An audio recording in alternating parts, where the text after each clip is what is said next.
Bismillahirrahmanirrahim. Assalamualaikum warahmatullahi wabarakatuh. Selamat pagi anak-anak kelas 12 SMK Nur Azhar. Hari ini kita akan belajar mata pelajaran produk kreatif dan kewirausahaan. Materi yang akan kita pelajari hari ini adalah jenis proses produksi dan perakitan produk.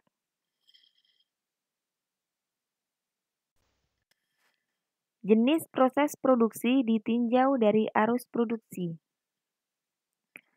Terdapat berbagai jenis proses produksi bila ditinjau dari berbagai segi. Proses produksi yang dilihat dari aspek arus proses pengolahan bahan mentah menjadi barang jadi terbagi menjadi dua, yaitu proses produksi terputus-putus dan proses produksi terus-menerus. Penentuan tipe produksi didasarkan pada faktor-faktor seperti yang pertama, volume atau jumlah produk yang akan dihasilkan. Yang kedua, kualitas produk yang diisyaratkan. Yang ketiga, peralatan yang tersedia untuk melaksanakan proses. Jadi, proses produksi itu ketika ditinjau dari arus produksi banyak berbagai aspek atau banyak jenisnya. Ditinjau dari arus produksi, proses produksi itu ada dua, yaitu proses produksi terputus-putus dan proses produksi terus-menerus. Dalam menentukan tipe produksi, maka ada beberapa faktor yang harus kita ketahui. Yang pertama adalah jumlah produk yang akan dihasilkan.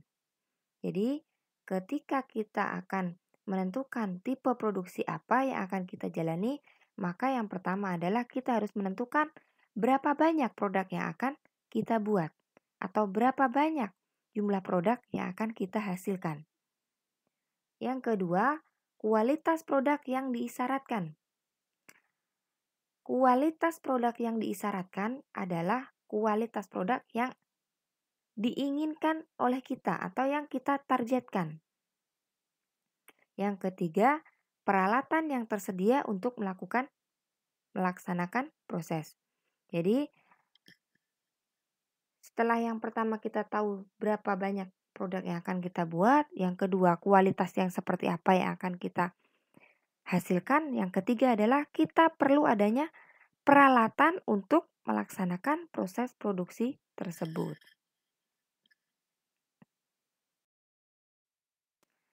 Kita bahas satu persatu. Proses produksi terputus-putus atau intermittent process.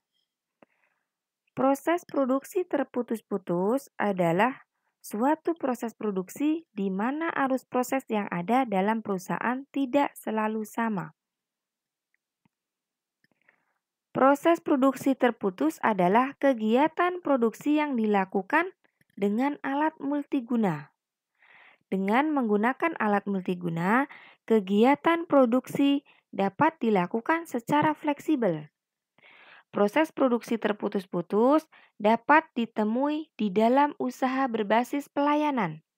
Misalnya, usaha reparasi komputer atau servis komputer. Dalam penyedia jasa servis komputer tersebut, pihak produsen melakukan proses produksi sesuai dengan pesanan konsumen, sehingga akan tercipta proses produksi yang berbeda-beda. Jadi, proses produksi terputus-putus itu adalah suatu proses produksi di mana arus prosesnya mengikuti permintaan konsumen atau sesuai dengan permintaan konsumen.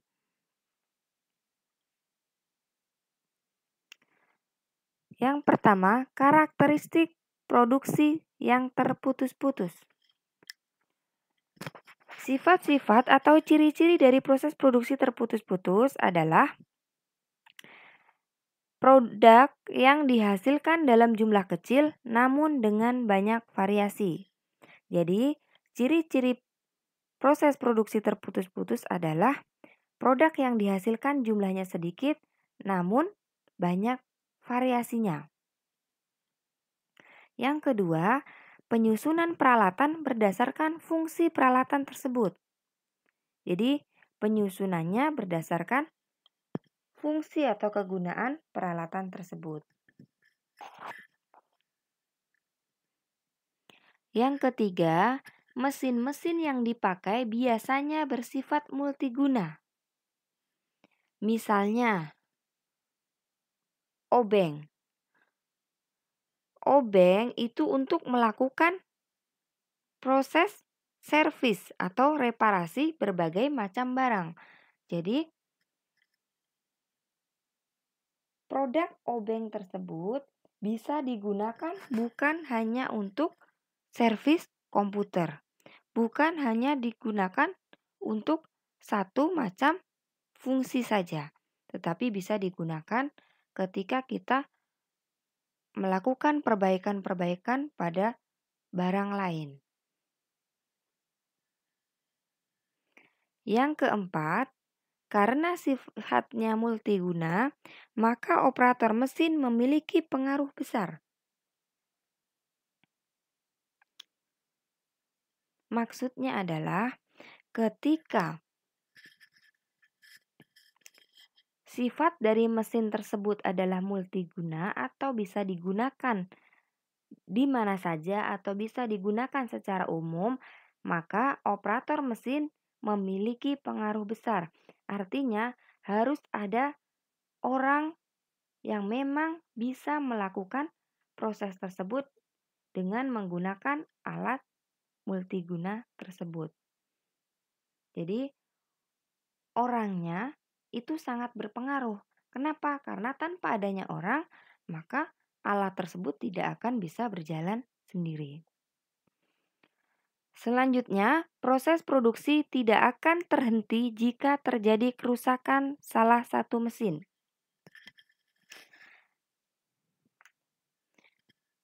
Artinya, proses produksi terputus-putus ini, pembuatan produknya tidak terpaku atau tidak berkesinambungan pada semua mesin. Jadi, tadi sudah disebutkan bahwa penyusunan peralatannya berdasarkan fungsinya, tidak berkesinambungan dengan mesin-mesin lain. Jadi, ketika salah satu mesin rusak, maka mesin yang lain pun tidak berpengaruh. Karena penempatan fungsi atau penempatan alat pun berdasarkan fungsinya.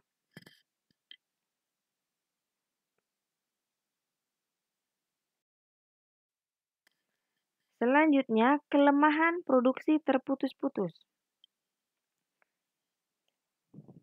Kelemahan produksi terputus-putus yang pertama adalah sulit untuk dilakukan penjadwalan proses produksi.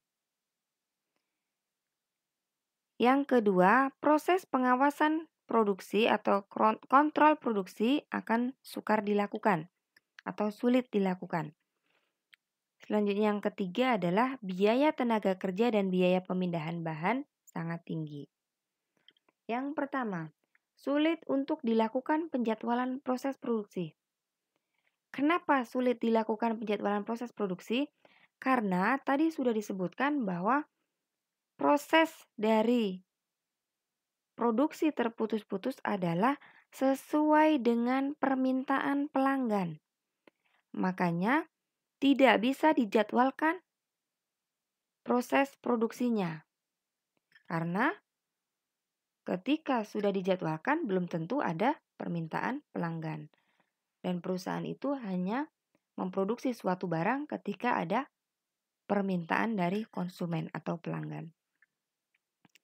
Yang kedua, proses pengawasan produksi akan sulit dilakukan. Karena banyaknya proses penjadwalan proses produksi, maka pengawasan produksi atau kontrol produksi dalam produksi terputus-putus akan sulit dilakukan. Kenapa sulit? Karena banyaknya penjadwalan proses produksi. Karena banyaknya atau beda-beda dari permintaan pelanggan. Jadi, pengawasannya pun terkadang masih sulit. Selanjutnya yang ketiga, biaya tenaga kerja dan biaya pemindahan bahan sangat tinggi. Biaya tenaga kerja dan biaya pemindahan bahan sangat tinggi karena banyaknya tenaga kerja atau tenaga manusia dan tenaga yang dibutuhkan adalah tenaga yang ahli dalam mengerjakan produk tersebut. Jadi, kenapa biayanya tinggi? Karena memerlukan banyak orang dalam melakukan proses produksi tersebut.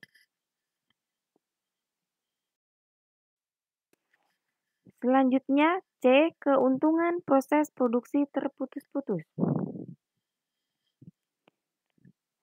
Di balik dari kelemahan proses produksi terputus-putus, maka produksi terputus-putus juga menyimpan keuntungan yang cukup signifikan.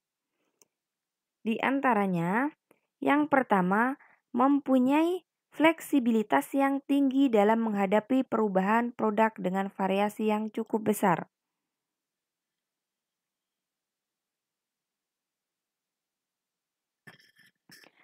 Fleksibilitas adalah kemampuan untuk beradaptasi dan bekerja dengan efektif dalam situasi yang berbeda. Jadi, keuntungan dari produksi terputus-putus itu adalah bisa menyesuaikan atau bisa beradaptasi pada lingkungan yang berbeda atau situasi yang berbeda. Fleksibilitas diperoleh dari yang pertama, sistem penyusunan peralatan yang berbentuk proses layout. Yang kedua, jenis mesin yang digunakan dalam proses produksi bersifat umum. Yang ketiga, sistem pemindahan bahan tidak menggunakan mesin tapi menggunakan manusia. Jadi, fleksibilitas tadi yang pertama, sistem penyusunan peralatan berbentuk proses layout. Proses layout adalah penempatan peralatan di suatu pabrik atau di suatu perusahaan berdasarkan fungsinya. Jadi, karena penempatan peralatan tersebut itu berdasarkan fungsinya, maka karyawan atau orang-orang yang akan melakukan proses produksi tersebut bisa menyesuaikan dengan bagian-bagiannya. Yang kedua, jenis mesin yang digunakan dalam proses produksi bersifat umum. Nah, karena mesin yang digunakan tadi bersifat multiguna atau bersifat umum, itu maka semua karyawan itu bisa membackup atau bisa melakukan proses dengan alat tersebut. Yang ketiga, sistem pemindahan bahan tidak menggunakan mesin tapi menggunakan manusia. Jadi, pemindahan barang itu menggunakan manusia, bukan menggunakan mesin.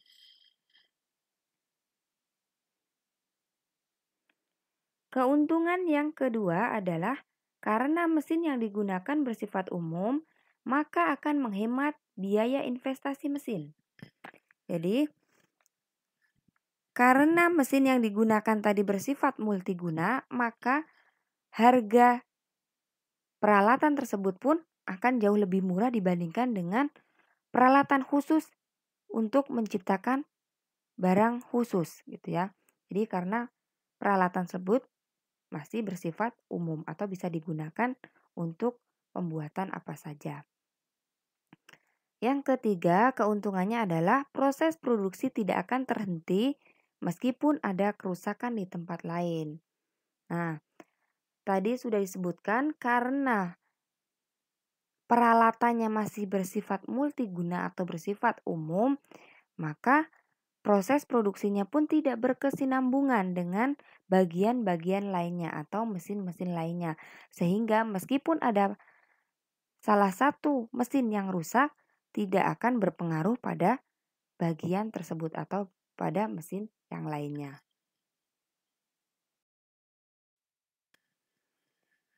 Selanjutnya, proses produksi kontinu atau terus-menerus.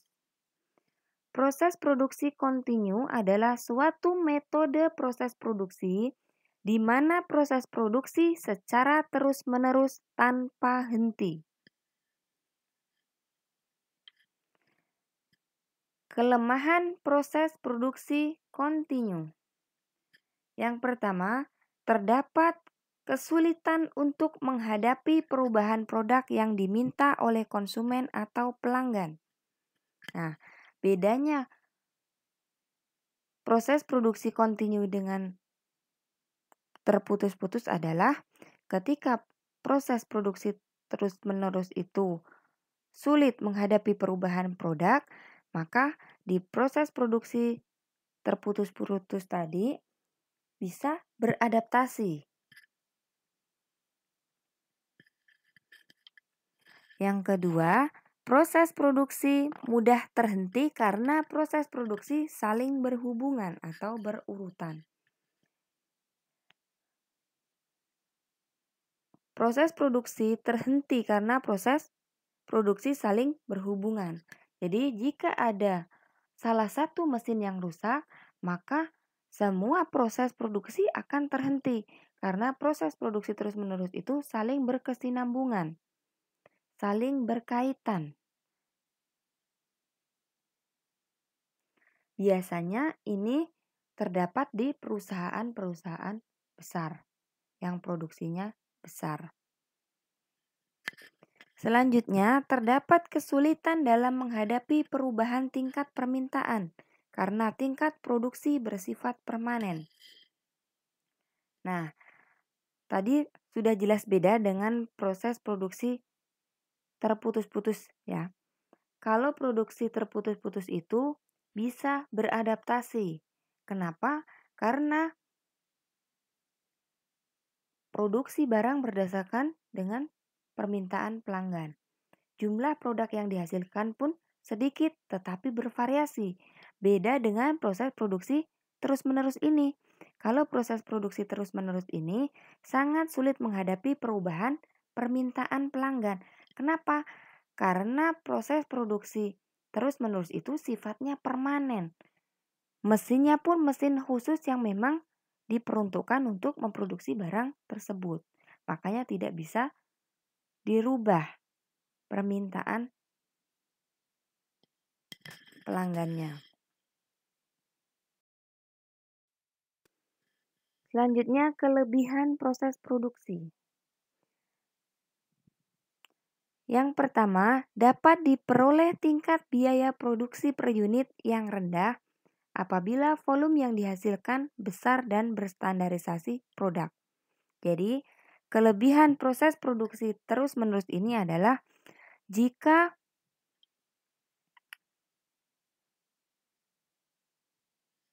permintaan atau produksinya lebih banyak, maka harganya pun akan lebih rendah atau lebih murah, ya.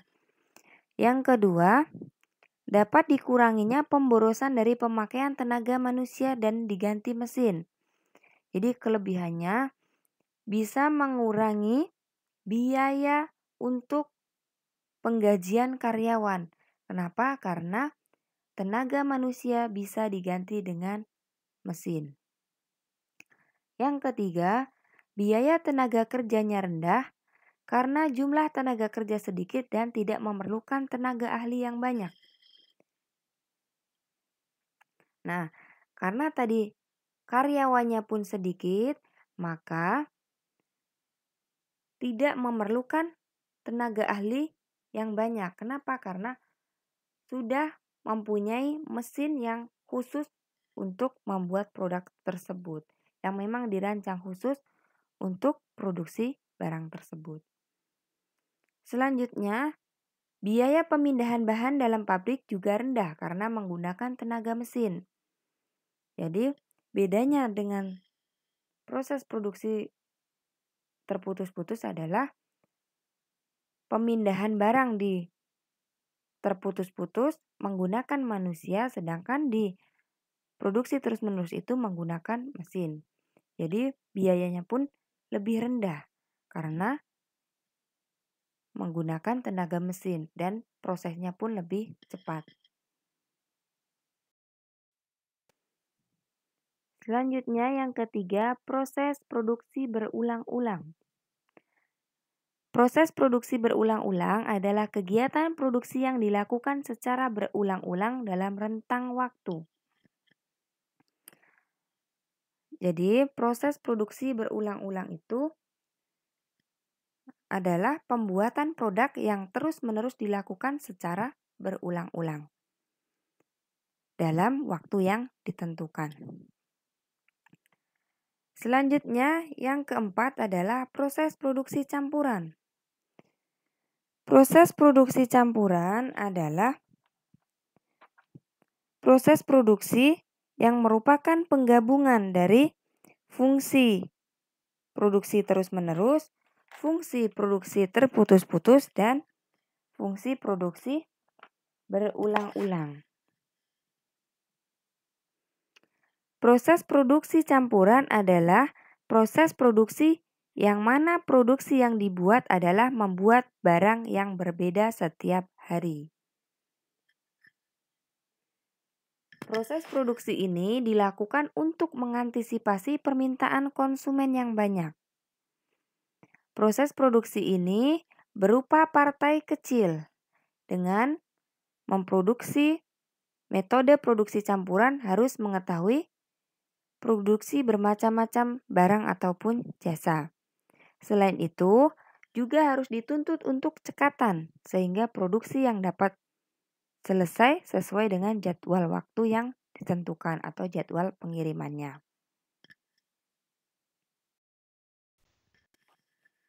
Perakitan produk. Perakitan adalah suatu proses penyusunan dan penyatuan beberapa bagian komponen menjadi suatu alat atau mesin yang mempunyai fungsi tertentu. Pekerjaan perakitan dimulai bila objek sudah siap untuk dipasang dan berakhir bila objek tersebut telah bergabung dengan sempurna. Perakitan juga dapat diartikan sebagai penggabungan antara bagian yang satu dengan bagian yang lain atau pasangannya.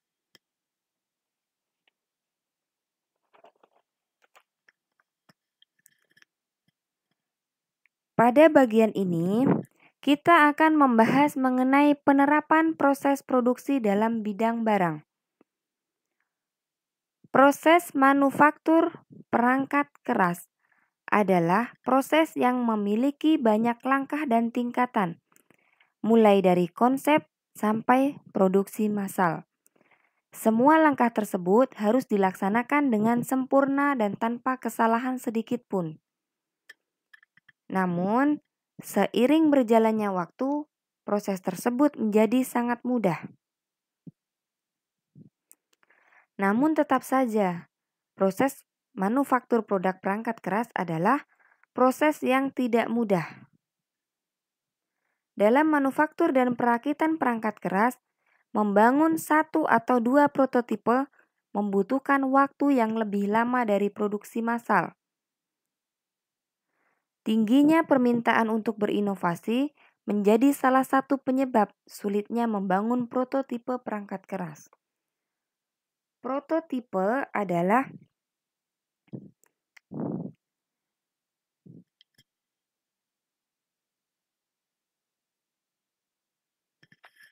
bentuk dasar dari sebuah produk yang merupakan tahapan yang sangat penting dalam rencana pembuatan produk, karena menyangkut keunggulan produk yang akan menentukan kemajuan suatu usaha di masa yang akan datang.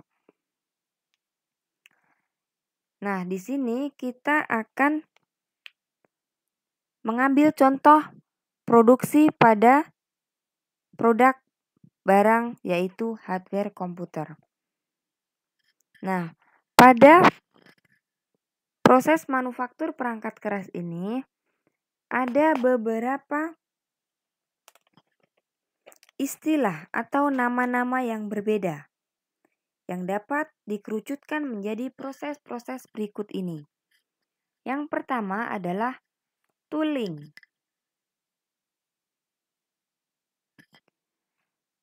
Tooling adalah desain alat bantu. Nah, dalam produksi perangkat keras itu mengikut sertakan plastik sebagai bagian dari komponennya atau sebagai alat bantunya. Yang kedua, EVT atau Engineering Validation Process adalah langkah untuk memperbaiki cetakan yang dilakukan pada fase tooling. Jadi, ketika tadi sudah mendesain atau mengikut sertakan produk untuk menghias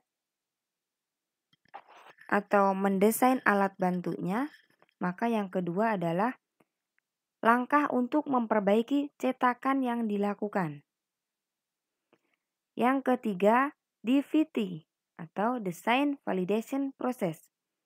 Setelah memperbaiki cetakan, maka fase yang DVT ini adalah melakukan ulasan mengenai produk, melakukan uji coba pada tahap akhir, dan menyusun lini perakitan. Jadi setelah memperbaiki cetakan, maka dilakukan uji coba terakhir, melakukan ulasan mengenai produk yang akan kita buat. Yang terakhir adalah PVT, Production Validation Process. Adalah proses produksi yang sudah melewati tahap uji, bukan pada produknya tapi pada penanganan lini perakitan dan proses produksi. Jadi, di DVT itu tadi kita sudah melakukan uji coba pada produknya, maka di PVT ini kita melakukan atau melewati tahap uji prosesnya. Proses produksinya.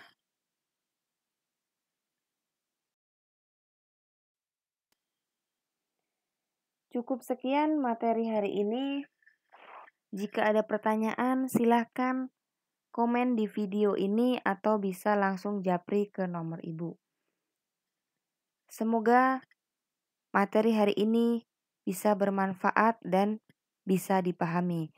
Terima kasih. Assalamualaikum warahmatullahi wabarakatuh.